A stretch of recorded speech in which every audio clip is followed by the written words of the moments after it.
Teknoyön'den herkese selamlar. Bugün bazı aynasız kameralarda 4K video çekerken ortaya çıkan yüksek sıcaklıktan dolayı kapanma sorununa karşı çözüm olabilecek bir kamera fanı incelemesiyle karşınızdayım.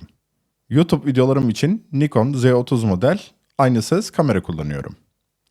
Giriş seviye crop sensör bir kamera. Bu kamerayla 4K 30 fps'e kadar video kaydı alabiliyorum. Ancak bu kamerada 4K video çekerken globalde de çok sıklıkla dillendirilen yüksek sıcaklıklardan dolayı kapanma problemi var. Üstelik bir de kameradaki 1120 mAh'lik bu ufak bataryadan dolayı benim için 4K video kaydı yaparken sürekli olarak kameranın şarja bağlı olması gerekiyor. Bu da doğal olarak sıcaklıkları arttırıyor ve kameranın kapanma süresini daha da kısaltıyor. Siz videoları 10-15 dakika arasında görüyorsunuz. Ancak kimi zaman bu videolar 3-4 saatlik görüntülerden kırpılıyor. Özellikle de sistem toplama videoları bu şekilde. Hal böyle olunca da kameranın yüksek sıcaklıklardan dolayı kapanmasından sonra tekrar soğuyup tekrar uzun kayıt alabilmek için çok beklemem gerekiyor. Bu da ciddi bir zaman kaybına yol açıyor. Soğutucu çözüm ararken Ulanzi markası ile karşılaştım. Ulanzi'nin birçok farklı kamera soğutucusu mevcut. Ancak benim ilgimi çeken ve şu anda en gelişmiş olan CU01 modeli. Bu termostatik bir soğutucu. İçerisinde termometrik çip yer alıyor. Adeta bir buzdolabı gibi çalışıyor. Şunu da belirtmeliyim ki bu sponsorlu bir içerik değildir. Ben bu soğutucuyu kendi paramla satın aldım. Hadi kutu açılımını gerçekleştirelim.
İzlediğiniz gibi kutu içerisinden bir adet fan içeren soğutucu blok, bir adet 3000 mAh kapasiteli batarya, bir adet 115 santim boyutunda tip A'dan tip C'ye şarj bağlantı kablosu ve kullanım kılavuzu yer alıyor. Bu soğutucu hem bataryalı hem de bataryasız olarak iki farklı şekilde satılıyor. Ben bataryalı olan versiyonunu satın aldım.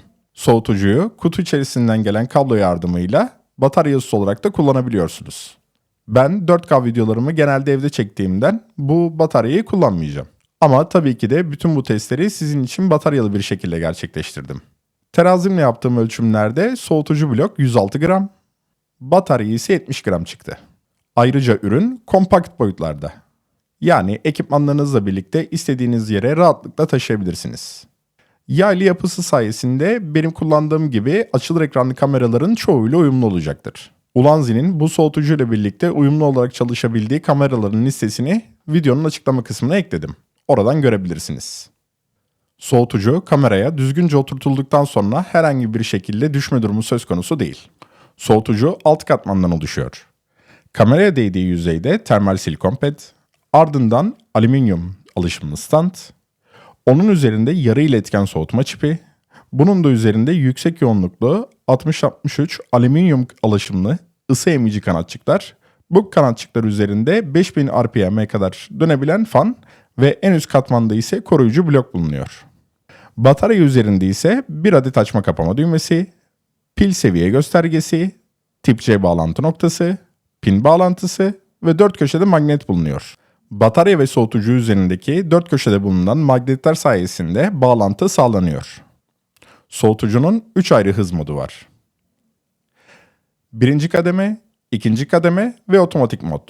Birinci kademe daha çok sessiz mod olarak geçiyor. Ve yaptığım testlere göre tam dolu bataryası ile birlikte birinci kademede yaklaşık 83 dakika kadar kullanabildim. İkinci kademe ise hızlı soğutma modu olarak geçiyor. Fan daha hızlı ve doğal olarak daha sesli bir şekilde dönüyor. Ve yine yaptığım testlere göre tam dolu bataryası ile birlikte ikinci kademede yaklaşık 62 dakika kadar kullanabildim. Otomatik mod ise fan hızını kameranın ısısına göre ayarlıyor. Sıcaklık, hava ve mekan şartlarına göre değişiklik gösterebildiği için bu modda bir test gerçekleştirmedim. Dış mekan testi için ben bu soğutucuyu güneşin tam altında 30 derecelik bir hava sıcaklığında ormanlık ve kırsal alanlarda denedim. Her biriyle yaklaşık 50'şer dakikalık test gerçekleştirdim. Modların hiçbirinde kameradan sıcaklık uyarısı almadım. Kameramı şarjı takılı bir şekilde 4K video kaydederken hem soğutuculu hem de soğutucusuz bir şekilde test ettim. Soğutucusuz bir şekilde kameram yaklaşık 18 dakika sonra sıcaklık uyarısı verdi ve kapandı. Soğutucuyla birlikte hiç sıcaklık uyarısı vermedi ve ben kapatana kadar kameram video kaydına devam etti. Kameramı genelde iç mekanda kullandığım için birinci kademe bana göre fazlasıyla yeterli geldi.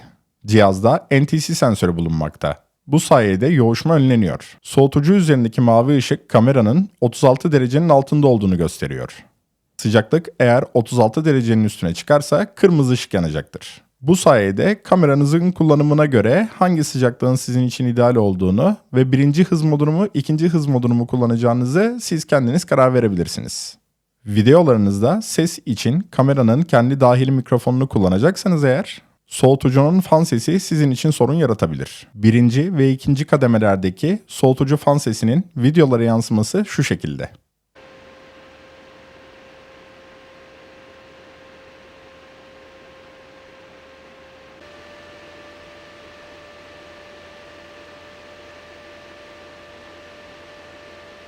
Kameranın dahili mikrofonu için kullanacağınız DeadCat gibi aparatlar belki sizin için bir çözüm olabilir. Ya da ses için benim gibi harici bir mikrofon kullanıyorsanız eğer sizin için bir sorun olmayacaktır. Evet arkadaşlar, kameramda yaşamış olduğum yüksek sıcaklıktan dolayı kapanma problemlerini Ulanzi'nin CU01 model soğutucusuyla birlikte çözdüm. Benim gibi kamerasıyla birlikte sıcaklık sorunu yaşayanlar bu soğutucuyu gönül rahatlığıyla kullanabilirler. Ya da Ulanzi'nin diğer soğutucularına bir göz gezdirebilirsiniz. Videoyu beğendiyseniz beğeni atmayı, beni ücretsiz bir şekilde desteklemek için de kanala abone olmayı unutmayın. Bir başka videoda tekrardan görüşmek dileğiyle. Hoşça kalın.